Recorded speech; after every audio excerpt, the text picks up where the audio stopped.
Bonjour à tous, bienvenue sur Sensation. Dans le cadre de la semaine Sport féminin toujours, nous recevons aujourd'hui Aurélie Linhart. Vous êtes membre de l'Observatoire du sport business et également associée au conseil au sein d'Inesport. Bonjour à vous.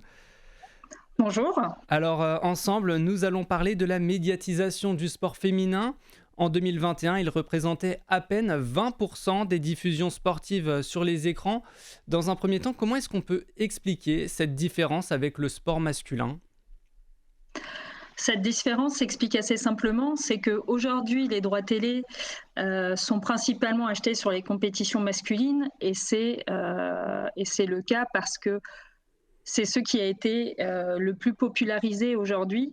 Le sport féminin souffre malheureusement d'un déficit de médiatisation, ce qui fait que le montrer à la télévision et espérer en faire des audiences est aujourd'hui peu accepté et peu rentable pour certaines chaînes de télévision.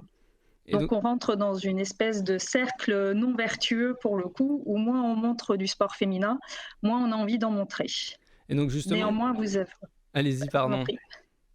Non, néanmoins, on a des actions comme celle que vous citez, qui est sport féminin toujours, où pendant une semaine, on met en avant le sport féminin à la télévision et dans les médias. Mais aujourd'hui, c'est une semaine par an.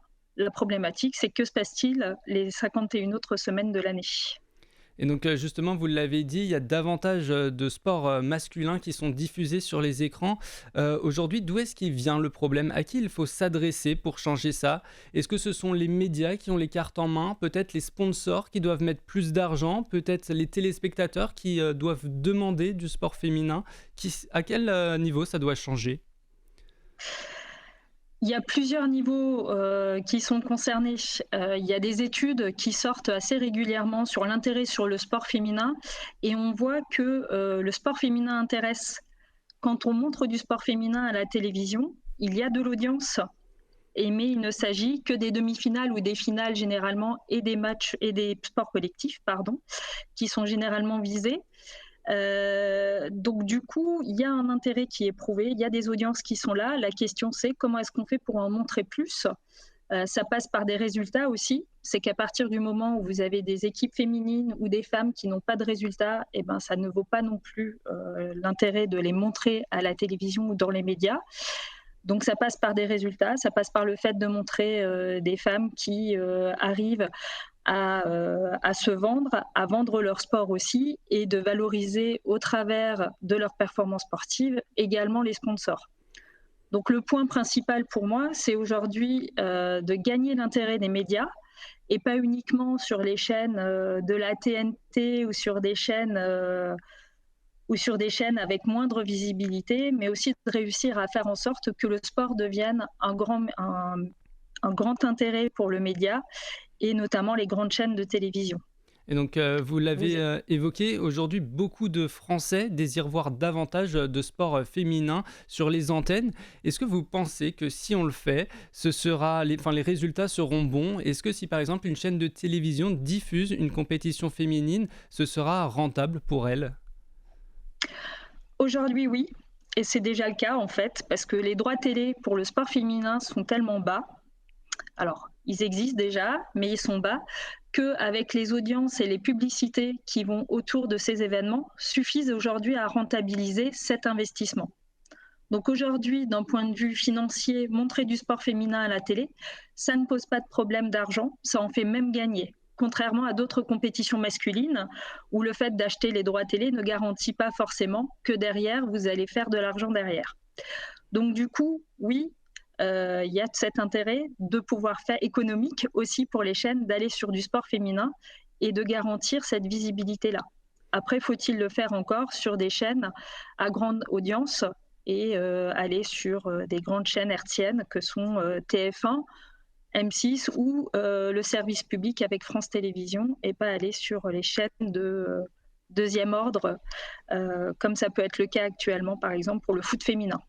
Alors là, on parle de médiatisation pure et dure en parlant de retransmission de compétition, mais est-ce que pour vous, ça doit aller encore plus loin ? Est-ce qu'il faut parler par exemple des femmes sportives en dehors de ces compétitions justement ?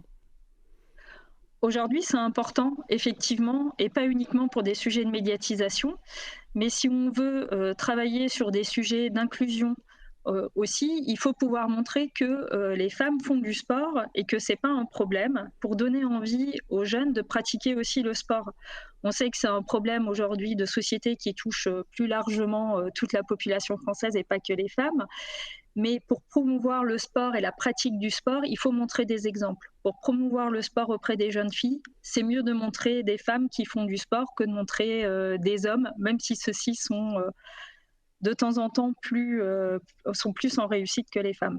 Et Donc il y a aussi cet enjeu-là dans la médiatisation, au-delà de simplement montrer le sport féminin. Et donc vous l'avez, évoqué, il faut s'adresser, aux jeunes filles. Est-ce que pour elles, c'est compliqué, de se lancer dans le sport quand on est jeune, quand à cause du regard des gens justement, des mentalités? Comment est-ce qu'on peut encourager ces jeunes filles à se lancer dans le sport malgré le regard des autres?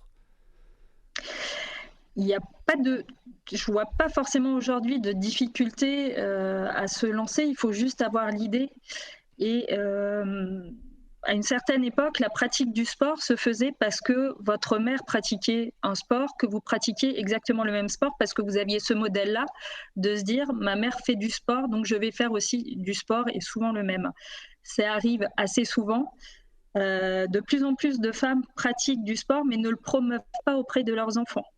L'esprit de faire de compétition, de faire du sport pour sa santé, et cetera. C'est un peu moins promu aujourd'hui que ce que ça pouvait être auparavant au sein de la famille.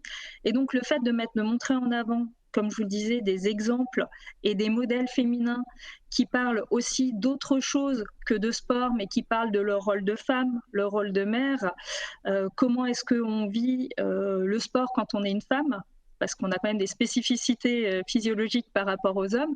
C'est important aussi parce que ça permet aussi de faire en sorte que c'est pas grave de faire du sport, c'est même normal quand on est une femme de faire du sport, et ce, peu importe l'âge qu'on a.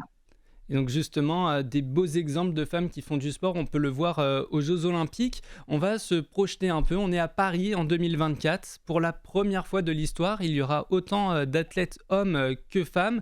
Est-ce que c'est important justement pour les JO de ne pas faire de différence comme ça, puisque c'est un événement mondial et que les 2 parties finalement soient tous 2 autant médiatisés l'un que l'autre? C'est une belle avancée. Alors c'est une belle avancée en termes de représentativité effectivement, même si elle a été, induite par une obligation de la part du CIO. C'est-à-dire que c'est pas, les sélections ou les différents pays qui ont décidé eux-mêmes d'envoyer, 50 d'hommes, 50 de femmes, c'est le CIO qui leur impose. Donc du coup, oui, c'est une avancée, mais c'est une avancée qui est imposée, tout comme on a, d'autres lois qui sont passées de ce type-là, pour garantir une parité 50-50. Néanmoins, est-ce que ça va être médiatisé de la même manière?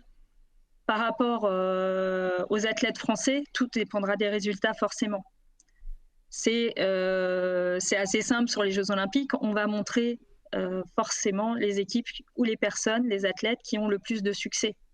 Vous avez eu lors de Tokyo 2021 une équipe de France féminine qui a énormément suscité d'engouement, c'est celle de rugby à 7 par exemple, alors qu'aujourd'hui le rugby féminin, vous pouvez en voir, il est à 15, le rugby à 7, on en parle beaucoup moins, on en voit beaucoup moins, alors que c'est une des meilleures équipes au monde et qui aujourd'hui n'ont pas forcément la médiatisation qu'elles devraient avoir par rapport à leur niveau actuel. Et une fois pour, terminer, en début, d'année 2022, une loi a été votée pour instaurer la parité dans les instances, dirigeantes du sport dès 2024. Est-ce que vous pensez que c'est un objectif réalisable? Compliqué de répondre parce que ça va être fait au cas par cas, parce que aujourd'hui, une autre difficulté du sport français par rapport à la représentation féminine, c'est effectivement de trouver des femmes qui ont suffisamment de temps et de compétences pour pouvoir rentrer dans les instances et s'impliquer dans les instances. Aujourd'hui, ça n'a pas été le cas. C'est un travail qui est assez long parce qu'on ne va pas parachuter non plus une femme à un poste, et c'est un peu ce qu'on craint aujourd'hui avec la loi telle qu'elle a été votée, c'est que finalement vous ayez des femmes qui sont là parce que juste ce sont des femmes et qui n'auront pas forcément grand-chose à dire ou pas beaucoup d'apport par rapport à la position qu'on leur demandera d'avoir. Donc c'est un peu l'enjeu de ce qui va se passer, ça va vraiment dépendre des fédérations. Vous avez des fédérations qui sont très masculines et ça, On voit une montée en puissance des femmes à la tête de clubs ou à la tête ou au sein de ces organisations comme dans le rugby. Mais vous avez des fédérations dans lesquelles c'est déjà très féminin, comme les sports de glace, par exemple, ou la gymnastique, pour le coup, où là, il sera plus facile d'atteindre le quota de 50% de femmes évoqué dans la loi. Et on souhaite évidemment que tout cela va s'arranger, que la mixité va se faire dans le sport. Merci Aurélie Linhart d'avoir été avec nous sur Sensation aujourd'hui.